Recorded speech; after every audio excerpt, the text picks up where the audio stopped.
means this. ఎస్తేరు మాట ప్రకారము జరుగునట్లుగా హామాను చేయవలనని త్వరపెట్టుమని రాజు సెలవు. See, she was not in a hurry, but God is making this man to make haste on her behalf. చూడండి, ఏమేమో తొందరపడటం లేదు కానీ మరి దేవుడు మరి ఆమె పక్షముగా చూడండి రాజును త్వరపెడతా ఉన్నాడు. She just said, please join for dinner tomorrow night. రేపు what she said? రేపు సాయంత్రము మరి Please come along with Haman.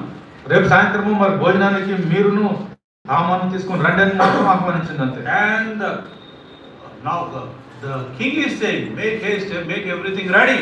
మరి ఇక రాజు గారేమో రాణి చెప్పినట్లుగా చేయనట్లుగా మరి ఎస్తేరు చెప్పినట్లుగా ఎస్తేరు మాట ప్రకారం జరిగినట్లుగా హామాను చేయవలని మరి త్వరపెడతా ఉన్నాడు. She was supposed to make haste, but on her behalf God is making this king to make haste and do things according to his will. మరి ఇక్కడ రాణి త్వరపడాలి కానీ మరి దేవుడు ఆంపక్షంగా రాజును త్వరపెడుతూ తన కార్యాలను జరిగిస్తా ఉన్నాడు. Is God, if you wait in God's will,